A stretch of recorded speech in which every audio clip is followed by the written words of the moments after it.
Oh I had a my good, I God. had a good 8 minutes by myself there.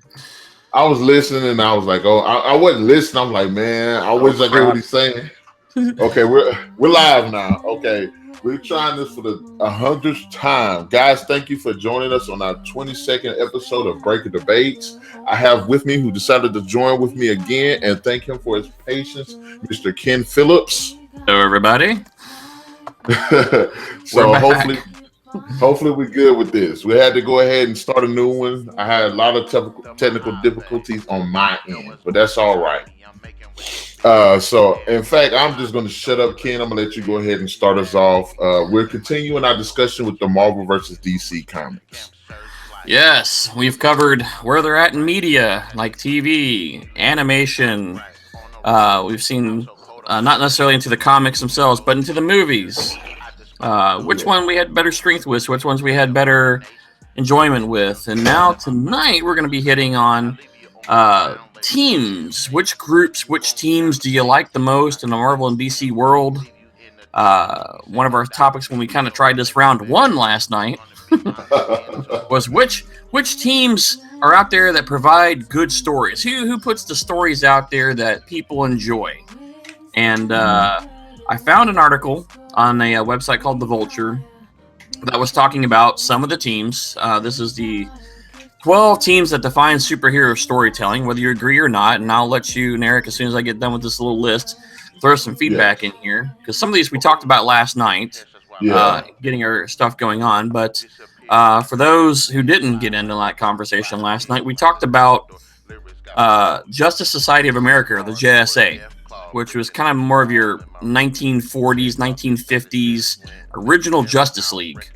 That had a lot of your characters in there, and one character that crosses over, actually, well, two characters that cross over are Hawkman and the Flash, but it's the old style Flash, like you've seen on the CW show, that came from Earth 2, basically, that wore the silver helmet with the little wings on it.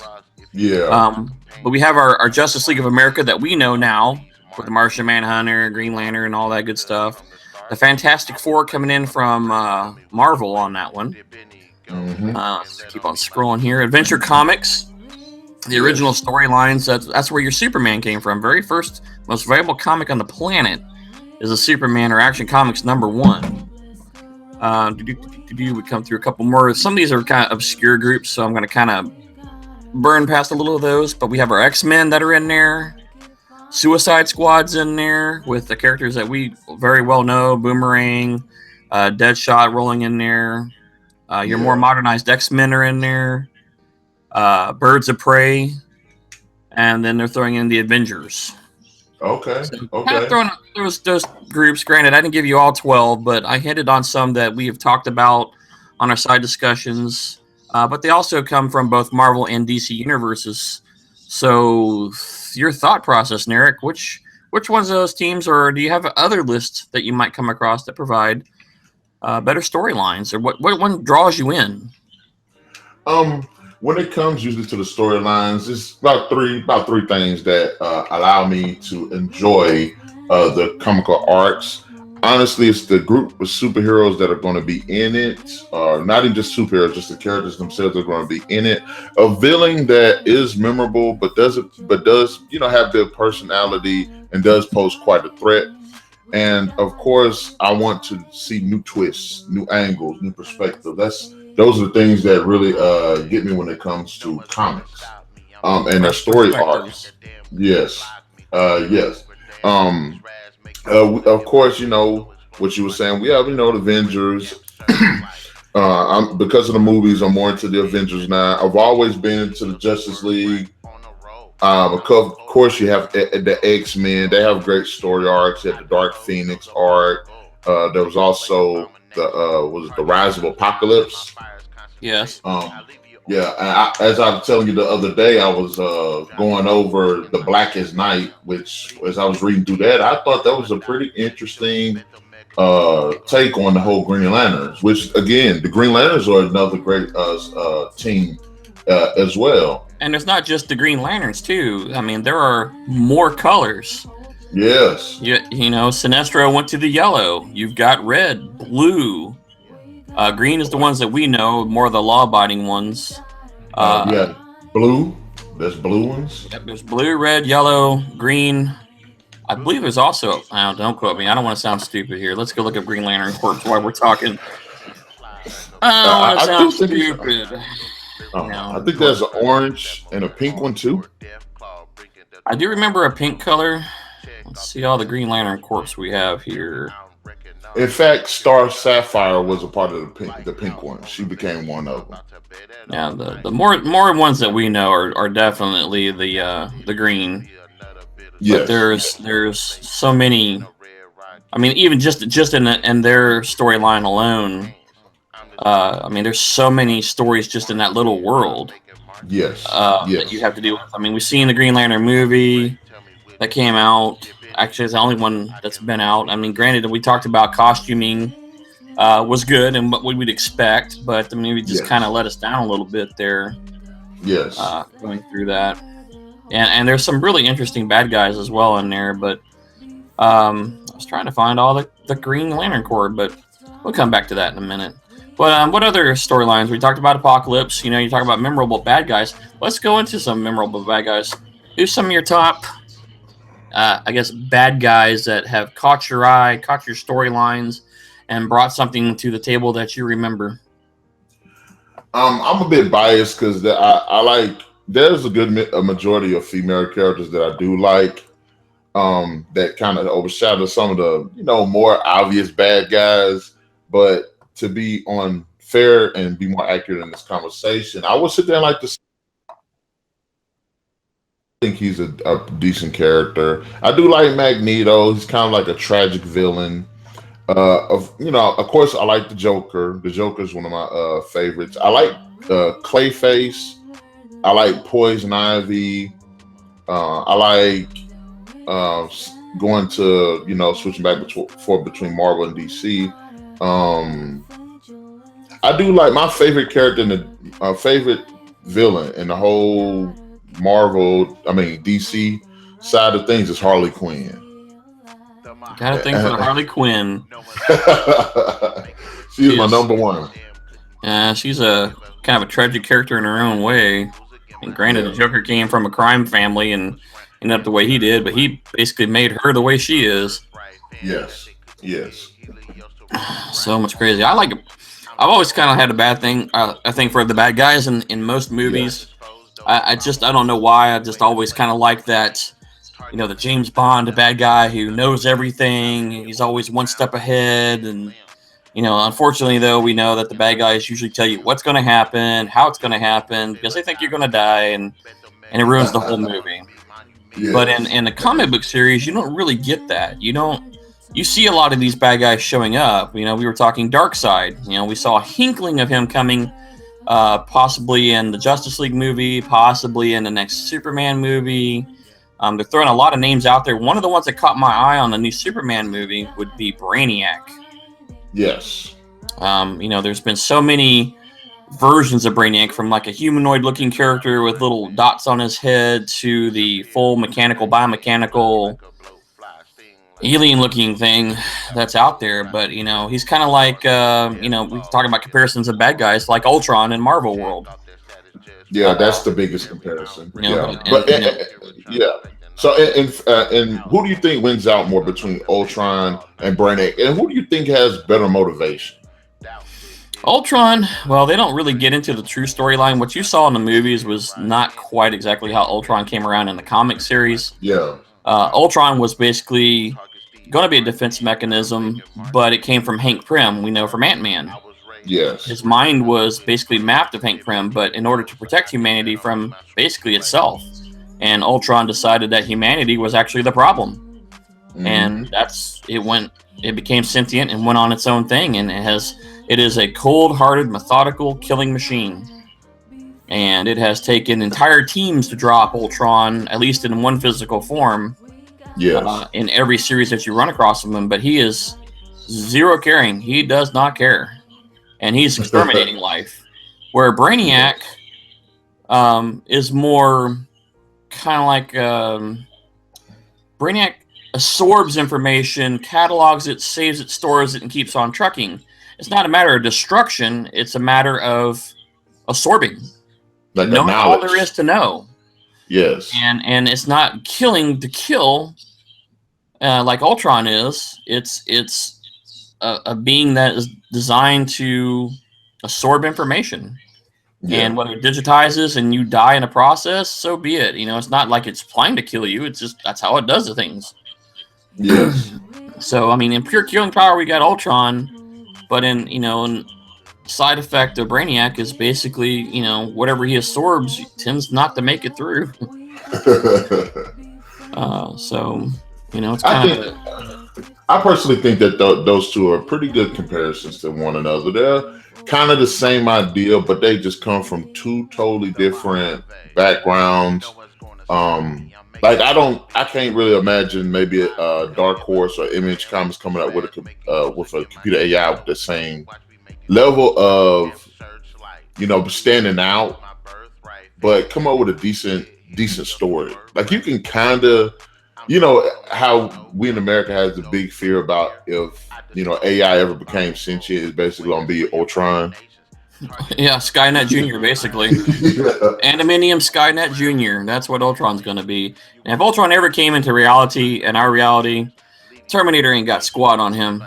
No, it really don't. That'd actually be kind of an interesting comic to see. But Ultron is basically Skynet, but in a much dangerous form, more aggressive, doesn't care. I do like the way that they brought the personality of him in the movie. Yes. Bringing that depth of character in there. But comic book wise, he is a very methodical killing machine. And Out of care. be honest, isn't he the one of the very few villains that's actually defeated the Avengers? Like actually killed them? In one of the sidelines, I think he killed most of them. I was trying to remember the exact series, but he's come close to eliminating a lot of the characters in several teams. Just because, and they've had a lot of teams get together and try to take him down. The thing is, being that he's AI or artificial intelligence, he's spread all over the place. It just depends on how much of a presence he has and what form. I think they're up to Ultron like 26 now or something along those lines of versions that has manifested itself into a physical being that you have seen. But really, the character lies in the background watching all the time until it has a chance, an opportunity to come back. And then when it does, it comes back with just stomping everybody, and it takes everybody to stop it. Where, like I say, in Brainiac, when we've had a lot of teams go against Brainiac, and because of his knowledge base, defeat a lot of them. But it's the human element that always beats Brainiac. Brainiac can't understand that.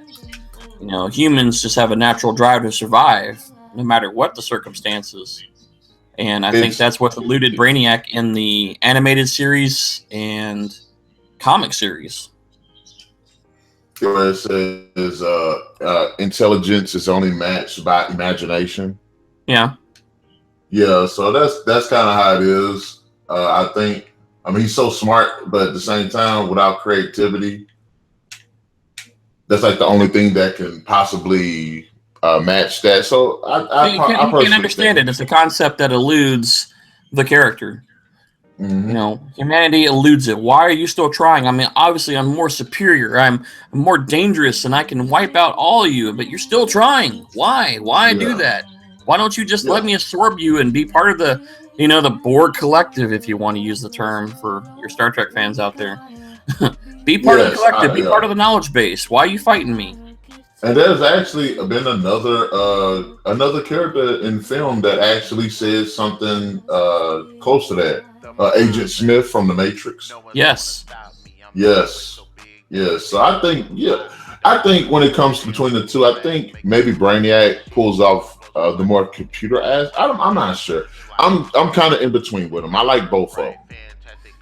Now they are unique characters in both their universes, even though they're the same. Just kind of like we deal with, let's say, Dr. Doom and Iron Man. Yeah. Both incredibly smart people, both built their own armor, although one's a little more in the magic world and technological side, like Dr. Doom. Then you have Iron Man, which is pure mechanical and genius. Yes.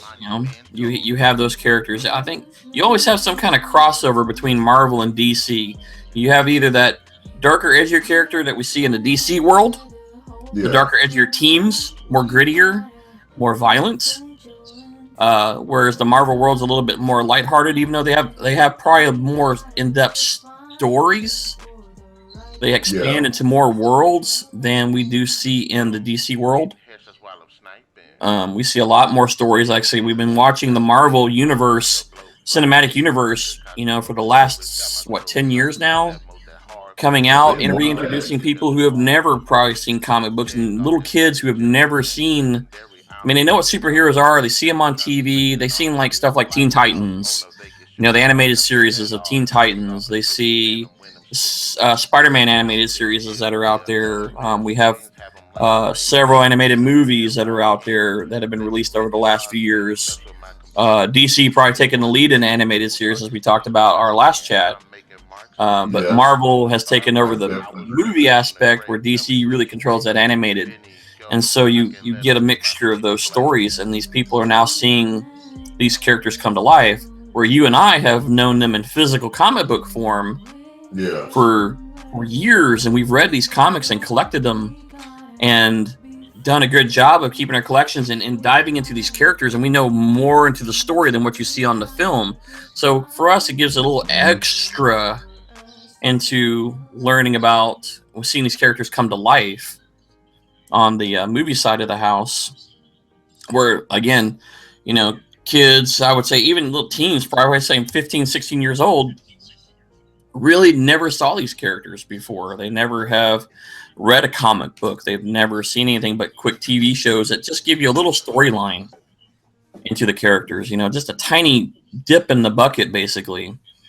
So I'm glad that they're doing it. I'm glad they're bringing it out. I mean, it's great to see little kids walking around with Captain America, Iron Man. They're all like, woohoo! And they're bringing all these characters. Infinity Toy series are bringing these characters for Infinity series. Legos now introduced gaming series with all these characters in them. So it's good. It's great. It's awesome to see all this coming forth. And, we can sit here and talk about it for years, not just days or hours. It's years of stories, because these people have never seen or read, somebody heard that they've never read the comics, so they don't know all the other stories that go into these characters. They see the 2.5-hour movie.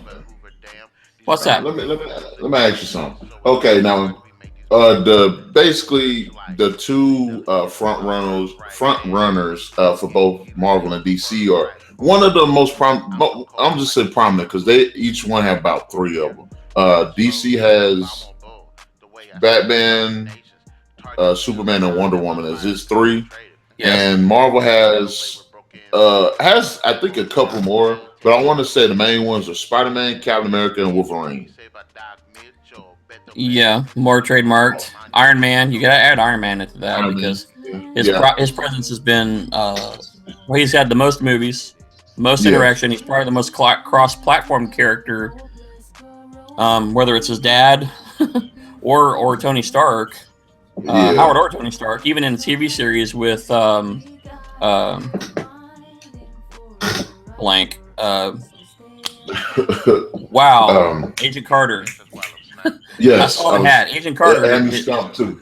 His dad plays in there, and then we see Tony Stark in there. But a lot of people associate with Wolverine and a heartbeat. Yes, pure built human killing machine. And when I saw Hugh Jackman for the first time as Wolverine, they could have not nailed it. I mean, he looked literally like he just walked out of the comic book. I was like, and he definitely has that presence too. Oh man, he commands the presence. He looks like him. He sounds like him.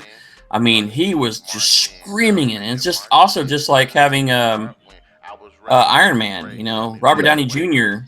Perfect. He is Iron Man.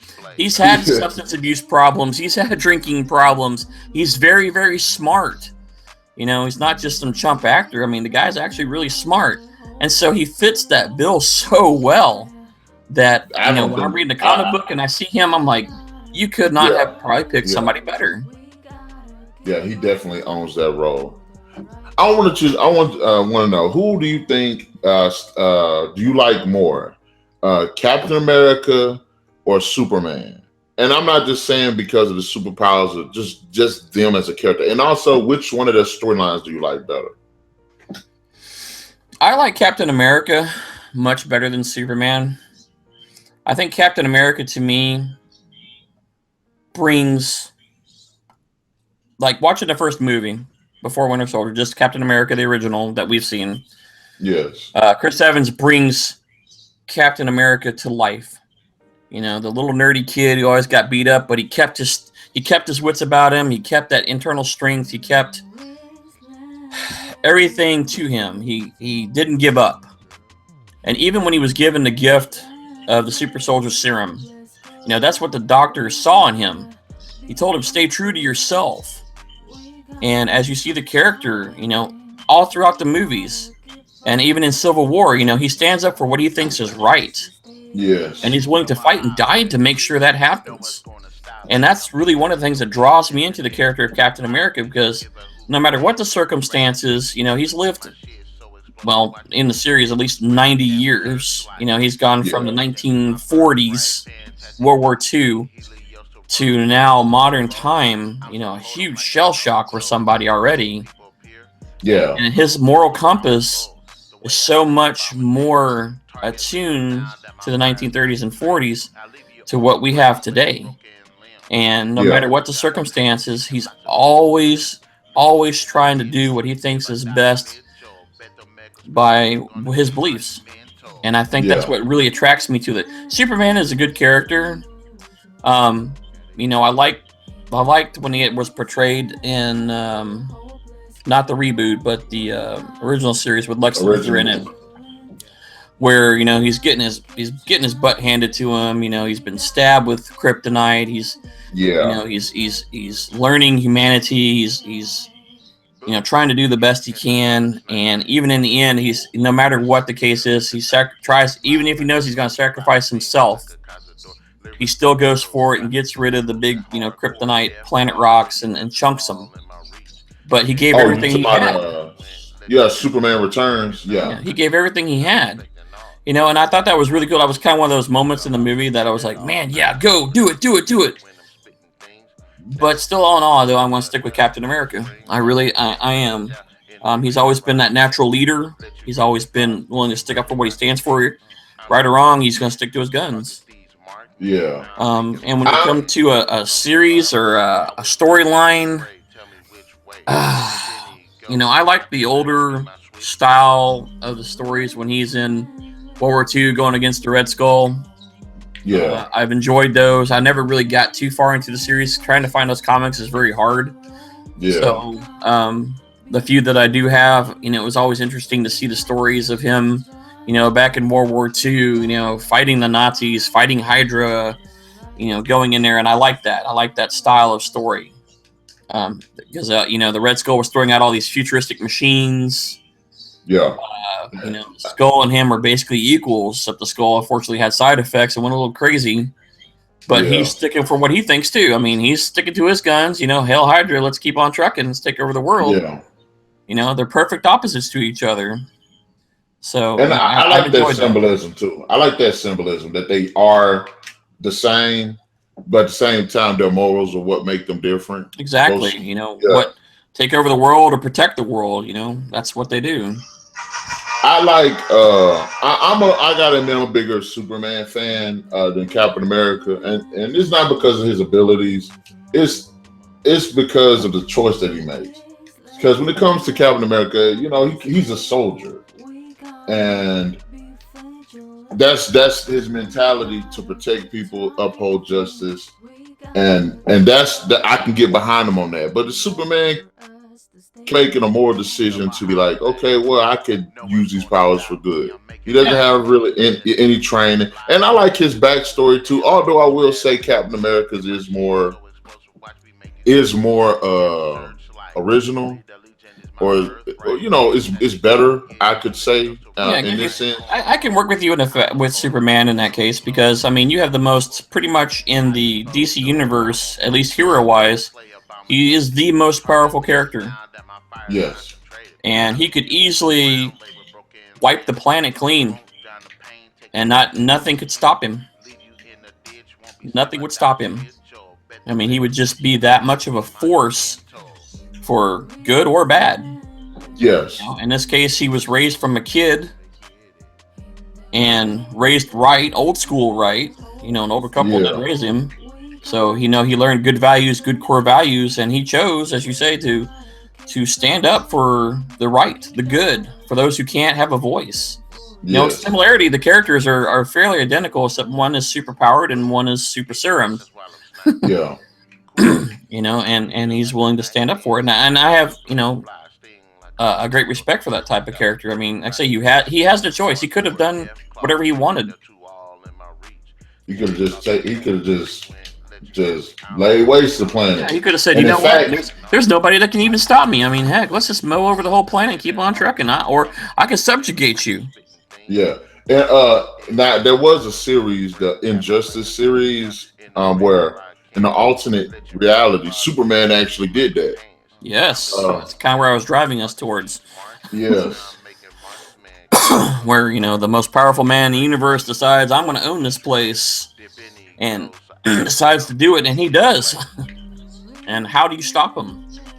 How do you stop somebody that powerful? I don't think we need to ruin the series for anybody, but it's a series that I am definitely going to be watching or getting into, because it's kind of like those what if comics that used to come out. What if Superman took over the world? What would happen? Or what if the Watcher decided to turn his back on Earth when the Celestials showed up? I mean, there's all kind of different storylines in that comic series. But that is one of those, and I think it's also into the video game as well, if I remember correctly. I think so. I think actually they're getting ready to release the second one. I haven't really dived too much into video games. I'm great at reading stories and scanning through material and stuff. I just, sometimes I like the storyline of video games, and I'll jump into them. And that storyline caught my attention when my son was talking about it. But until we started talking, I just kind of put it off to the side. But I'm definitely gonna be stepping back and looking into that and saying, what happened? What went into the series? The Injustice series, I think, is probably the best in the video game as far as story, next to the Batman Arkham one.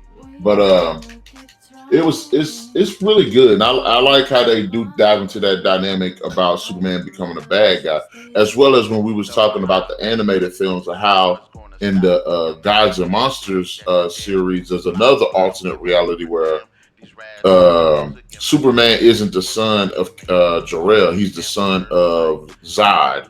Really? And, Batman's actually a vampire, but it's a different guy. And then the woman that's Wonder Woman, she's a new guy. So it's twist. Yeah, they had it was pretty good. They have some really good stories. I love the creative stories and throwing something out there and being different. The interesting thing is, you have to think of these characters who've been writing for Superman for the last 50 years. Well, what can we do that we haven't done before, and how are we going to do it? You got to keep those creative juices flowing. Plus, you also have to kind of keep up with the times, too. Yes. Which is why a lot of times when a movie comes out with a new story and that's not original, I get behind it. I really do. That's like the X-Men movies. A lot of the storylines were original stories for the movies, and I didn't mind them so bad. I thought they were pretty good. Speaking of X-Men, I wanted to get your opinion. If the X-Men could do battle against any team in the DC world, who would you think they could go against? Ooh. Well, most of the X-Men are all obviously mutants, superpowered in some cases. I mean, my number one would probably be the Justice League. I mean, they're going to have a very similar matching of characters. But with Wolverine,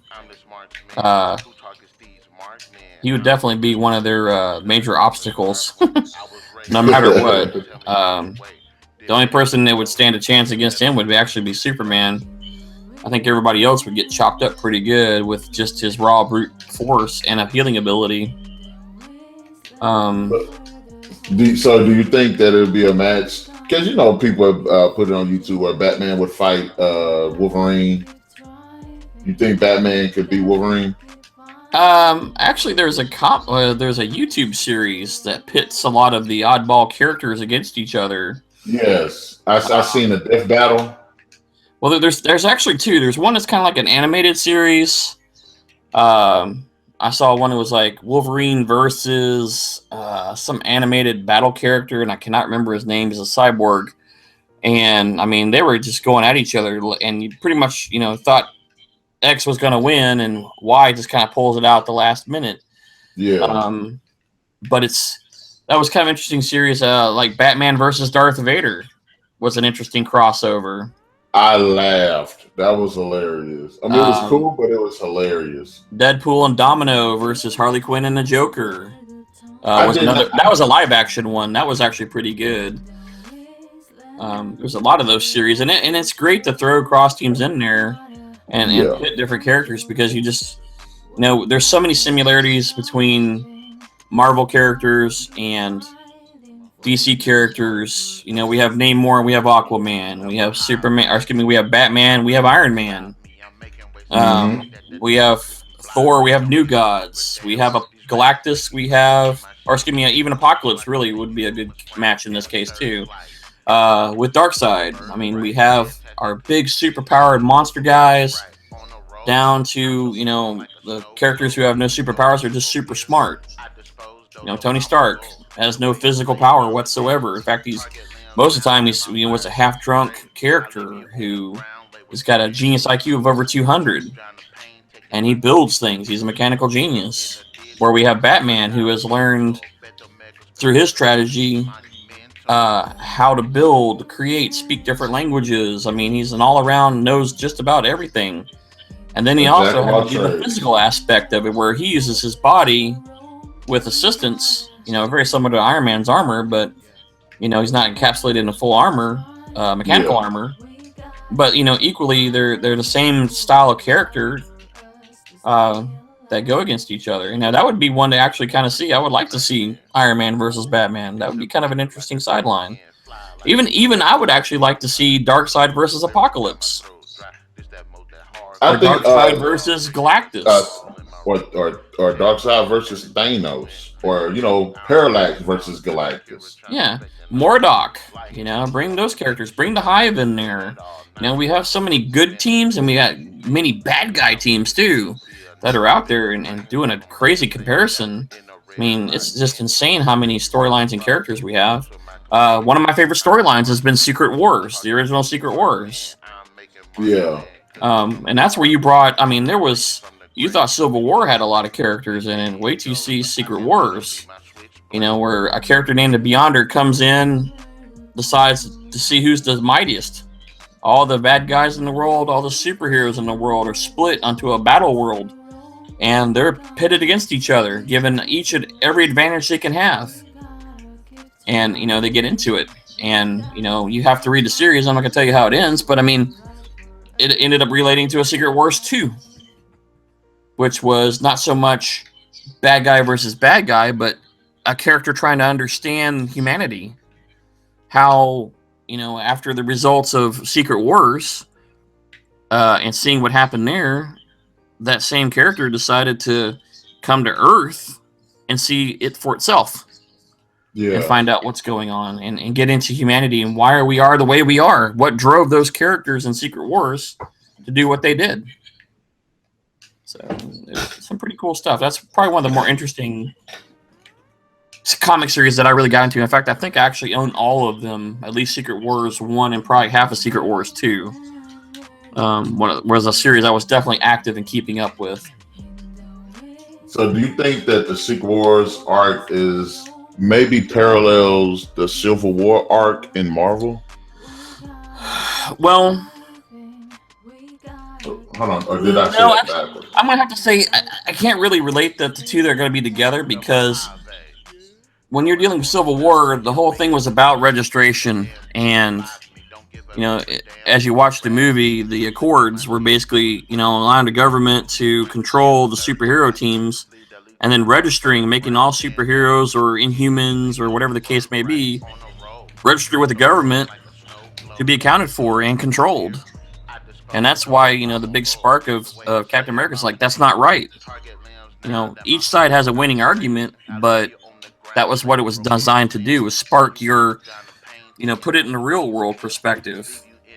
You have all these superheroes. You saw the destruction, what happened when they went against the bad guy forces and invasions and all this. The destructive power of the Hulk released.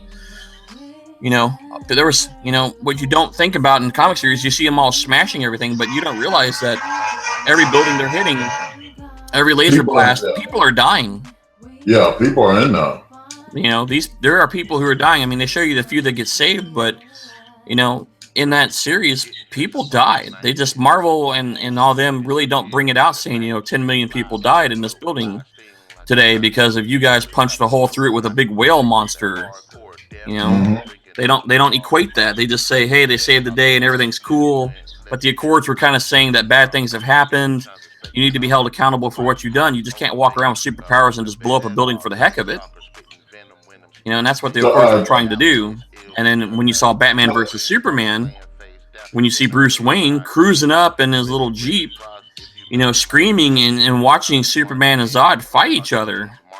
Literally was Zod with no regard for humanity whatsoever. He didn't care.